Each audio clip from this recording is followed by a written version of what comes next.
Ladies and gentlemen, we interrupt your regularly scheduled programming to bring you this special bulletin.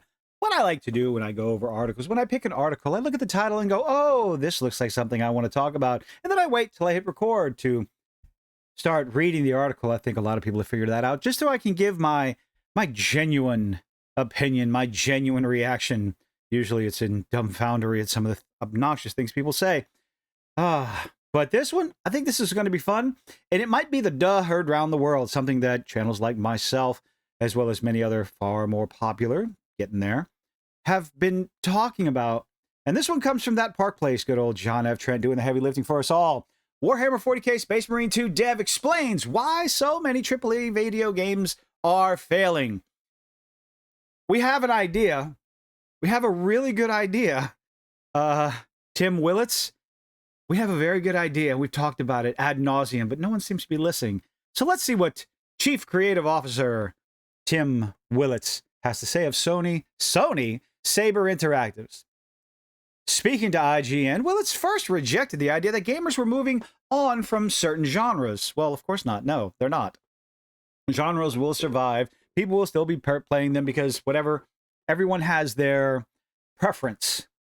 Everyone has their preference, their bias in what genre they want to play. Like for me personally, the only first-person shooters I'll play is whether if it's set in a horror or sci-fi. But I like survival stuff. Anyway, let's see. He informed the outlet, quote, "It is not necessarily the genre that has moved on, but because great games will always do well." Oh, yes, exactly. Because you have games like Space Marine 2, rather popular right now. Black Myth Wukong knocked it out of the park. That seems to be getting ignored by the Golden Joystick Awards. Wonder how that's working out for him. Might do a video on that. Let's keep going. Oh, and other games that, well, fell flat on their arses. Concord, Dustborn, Suicide Squad, Kill the Justice League. We're looking at you. Next, he shared one of the core beliefs at Saber that he believes allows the company to succeed again and again. Let me see. What's that core belief? Make it fun first. I paraphrase. One of the things we try to do at Saber is that this is part of my job as creative officer of all teams. We have a core belief that what you do every second and what happens when you push these buttons and that core gameplay. I think I need to start over with that one. Hold on. Core gameplay loop is so critical. Okay, so he's talking about the game. Okay, one of the things that we try to do at Saber, and this is part of my job as creative officer of all teams, we have a core belief that what you do every second and what happens when you push these buttons and that core gameplay is so critical. So he's talking about the actual gameplay is very critical. That has to be, well, I'm going to say it, well, that has to be fun. So he's agreeing with me. So there. So we focus on the moment-to-moment interactions of the gameplay and the feeling you have. And then we adhere to our core pillars, like be the ultimate Space Marine, melee, ranged, swarms, that's it. So make it fun. Make it interesting. Don't make it boring. Dustborn. He then returned to what he sees as mistakes that other developers make that lead to their demise. The quote is, "And a lot of teams throughout development will overscope games. Feature creep? Try to make the game too big to where they lose track of what's going on?" I think that's my idea of what he's saying. They look at some other game that just came out and say, oh, we can do that. Let's add this. We got to do that. Yeah, feature creep. The more you add to the game, you're adding more. Well, that worked over there. That worked over there. And you pile it into a game where it doesn't necessarily work.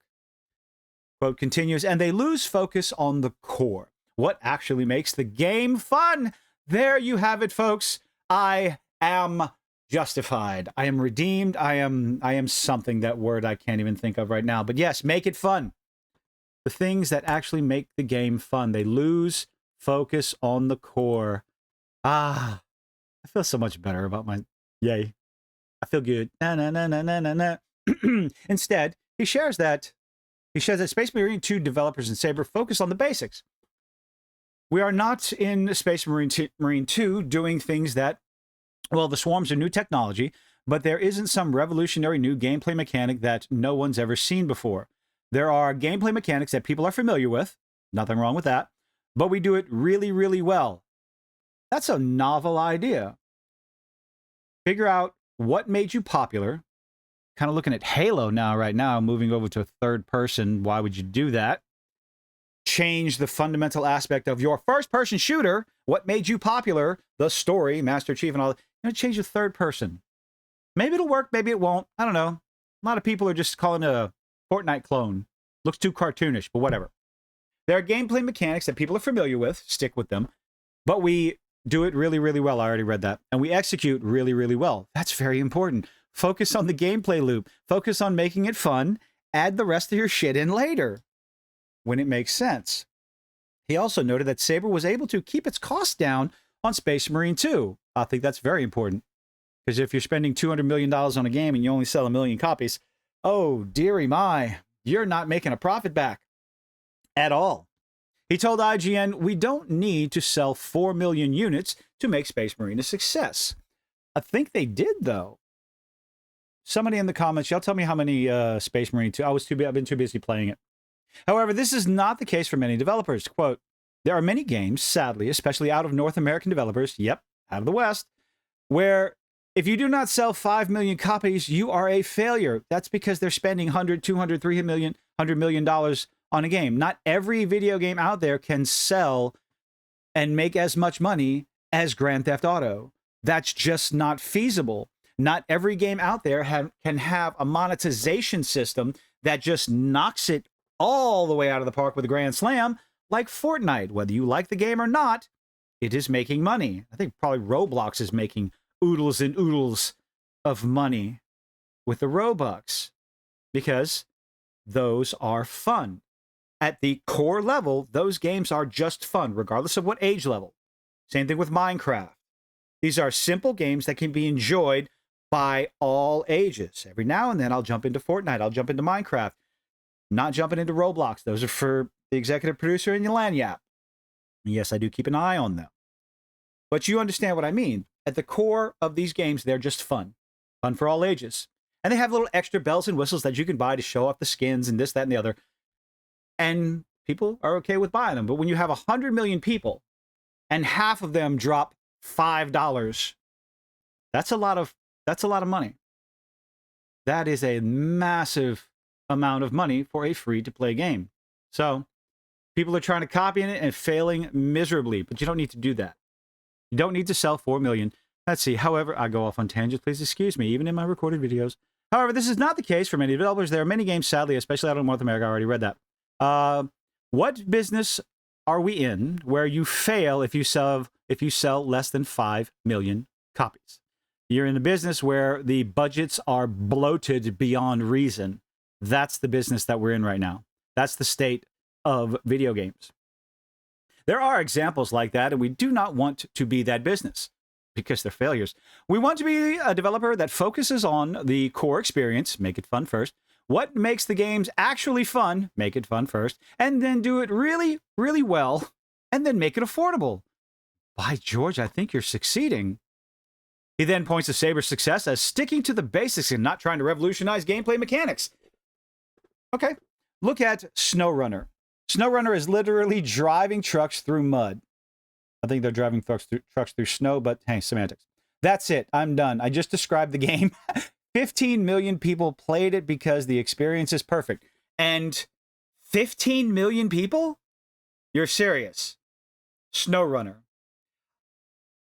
This is an example of a genre that's not for me because I personally don't get it. I might try out one of the free-to-play ones or one of the ones on PlayStation Store eventually if I'm bored and I want to stream something, but SnowRunner or any one of the truck driving simulators, the Jeep driving simulators, I personally don't get it, but apparently 5 million people do for one game.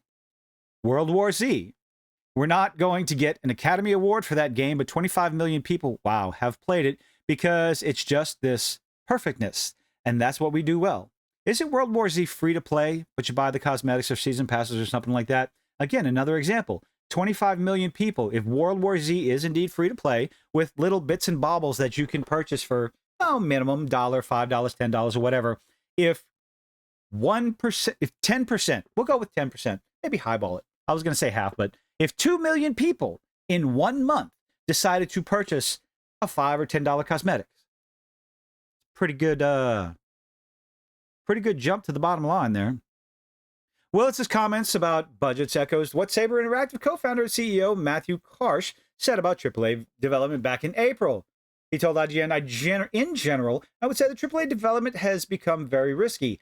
Well, maybe AAA development. I don't think game development has become risky. It's become easier and easier as the days go by. And yes, I did say days, because the way technology is advancing, it's almost on a day-to-day basis. Something new, some more advancement has come out because people are pushing the envelope. In programming, in video game development, and again, if I'm wrong, I'm wrong, but I think I'm right. Feels that way anyway.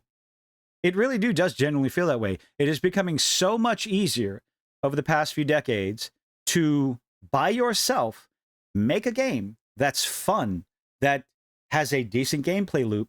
You sell it for a decent price, $10, $15, and you make a massive profit, and you give enjoyment out there because you have the passion and the love, and you put it into the game. AAA studio, not so much. Bloated budgets, lack of creativity, lack of passion. Anyway, Saber, I believe, can create AAA, but not at a AAA budget. Then you don't have to. Don't try it.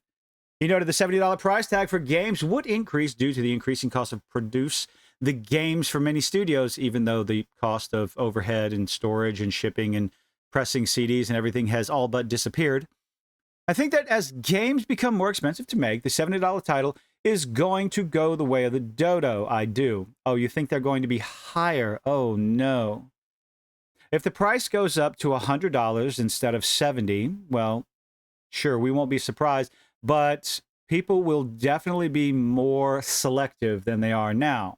When you keep the prices between $40 and $60, people can see it as, well, $40 on a game that might be good, might not be good. If I get 10 hours of enjoyment out of it, that's $4 an hour. That's not too bad. It's better than the price of a movie. Let's see. I just don't think it's sustainable. It's not sustainable because you're dumping $200, $300, $400 million on the development of a game. Yeah, sure, the numbers keep going up because, hey, hyperbole. You remember the hype for Cyberpunk, which I think actually ultimately performed okay. Not at first. It's fantastic now. But at first, oh, heavens, no. But when the expectations are so high, if the expectations are so high and so much money is put into one title, it's hugely risky for the company that's doing it. What if it fails? On that note, that is where I can agree with the risky part. Trying to live up to expectations. Well, be careful with the hype train. Don't mislead the public on your marketing campaign. Be upfront, be honest, tell people what they're going to get. Don't be Anthem. Don't be No Man's Sky when it was released. Don't be Cyberpunk 2077 when it was released. If you can avoid those pitfalls, maybe avoid the massive hype train, you may not crash. Make it fun first. As far as Wilson's comments regarding not revolutionizing gameplay mechanics, but mastering gameplay mechanics that players are already familiar with, it's hard to argue with what he is stating. Of course it's hard to argue because if the formula works, you keep going with the formula. Why not? This analysis and commentary you might hear regarding professional athletes, especially in hockey. What are we talking about now, John? If a team is struggling, one of the best pieces of advice that they can get is to stop trying to overcomplicate things. Well, yeah, I believe it's KISS. Keep it simple, stupid. Hey, Miff, KISS. All right. Get back to basics and do those basics extraordinarily well. It usually turns out well. I'm going to end it that. I'm going to put the link to the article if you want to go finish and read it. I highly recommend it. That part place, go give him some traffic. Go give John F. Trent some reads. They are a fantastic source for all of us lovely little content creators out there. But what do you think? Why do you think AAA games are failing? I think he hit the nail on the head. They're losing sight of what makes video games fun. And I usually expound on it by saying they're not focusing on the game, on the story, on the world building. Their focus is on the checkbox, the ideology, the pandering over and over again, instead of, regardless of what their actual focus is on, whether they'll disagree with my statements or not, they're coming across as not focusing on making it fun first.